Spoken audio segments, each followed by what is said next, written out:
Lazy Jack. Once upon a time in England there was a boy named Jack. Jack lived with his mother in a tiny cottage near a village in Buckinghamshire. They were very poor. Jack's mother earned some money by sewing and weaving, but it was never enough to get by. The trouble was, Jack was lazy. He did nothing to earn his keep. In summer, he lay all day out in the warm sun.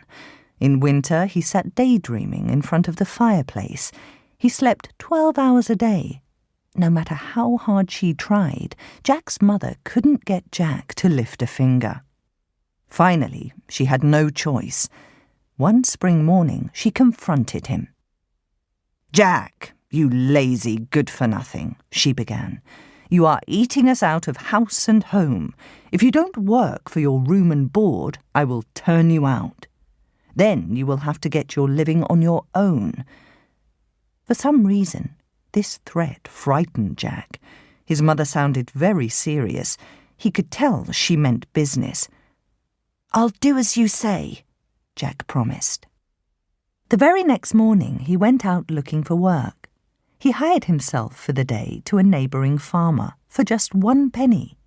Jack, being lazy and poor, had never had any money in his possession before. How proud and excited he was! On his way home from work, he couldn't help admiring and playing with his penny.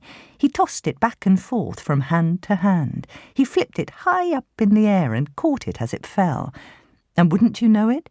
As he was crossing a bridge, he dropped the coin in the creek.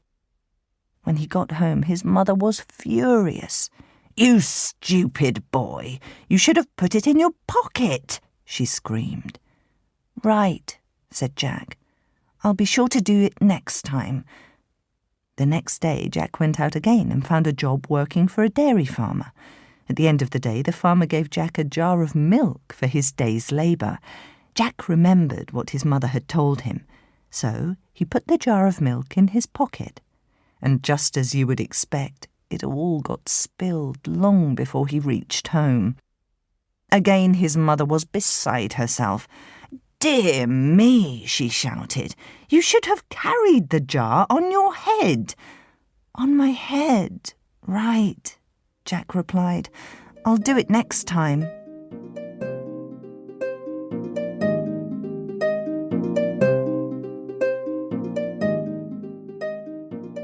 The following day, Jack found work with another farmer. The man agreed to give Jack some cream cheese for his day's labour. In the evening after work, Jack did exactly as his mother had told him. He put the cream cheese on his head. By the time he got home, the cheese was all gone. Part of it had been lost, the rest had melted, it was a nice warm day, and matted his long hair. Jack dreaded what his mother would say this time, and sure enough, she was very angry. "You're hopeless," she yelled. "You should have carried the cheese carefully in your hands." Jack saw right away that she was right. "I'll be sure to do so another time," he said. The day after this, Jack found work at a bakery.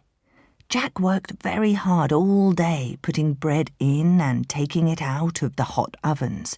He was very diligent when he put his mind to it. The baker, though, was a bit stingy, and all Jack received in wages was a large tomcat. But at least Jack knew what to do with it.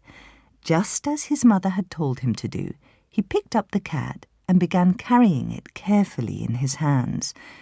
The cat, however, wouldn't cooperate.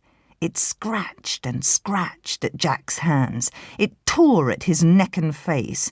It wasn't long before Jack was compelled to let it go. As you can imagine, when she saw her son, his mother couldn't believe her eyes. "Oh, Jack, what am I going to do with you, you silly, silly boy? You should have tied a string around the cat's neck and pulled it home after you." Jack, of course, said what he always said. "I'll do it another time," he promised. The next day, Jack went to work for a butcher. Unlike the baker, the butcher was a generous man. He really appreciated Jack's labour and rewarded the boy with a large shoulder of mutton. You've probably guessed what Jack did next. That's right. He tied the meat to a piece of string and trailed it along behind him. By the time he got home, the meat was covered with dirt, leaves, pebbles, twigs, and even worms. It was completely spoiled. By then, his mother's patience had run out. The next day was Sunday. Instead of a nice piece of meat for Sunday dinner, all they had was boiled cabbage. "You ninny-hammer," she said to her son. "You should have carried the mutton on your shoulder." "I'll do so next time," Jack said. On Monday, Jack was able to find yet another job. This time he hired himself out to a cattle rancher. And what do you think the rancher gave Jack for his day's work?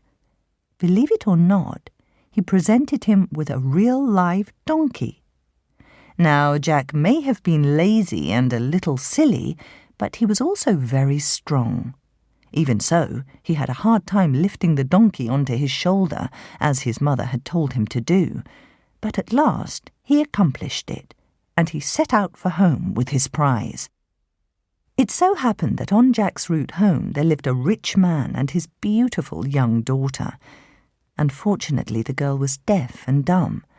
Not only had she never spoken, but she had never laughed in her life either.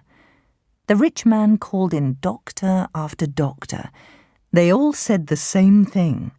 The girl would never recover her hearing and speech until someone made her laugh. Many people tried, but all without success. Finally, in despair, her father sent out an announcement. "Any man who can make my daughter laugh can marry her," the announcement read. One man after another came, all hoping to become rich. All failed. By coincidence, this young lady was looking out the window when Jack walked by. The donkey was still on his shoulders, with its legs sticking up and kicking wildly at the air. The sight was so strange, so comical, that the girl burst out laughing. Just as the doctors had predicted, she immediately recovered her speech and hearing. Her father was overjoyed. He was also a man of his word. He rushed outside and told Jack the good news. Jack and the girl were married soon thereafter. Jack became a rich gentleman. He and his beautiful wife lived in a large house and had lots of children. Jack proved to be an excellent husband and father. Of course, he never had to work again, which suited Jack just fine. And Jack's mother? She lived with them all in great happiness for many, many years.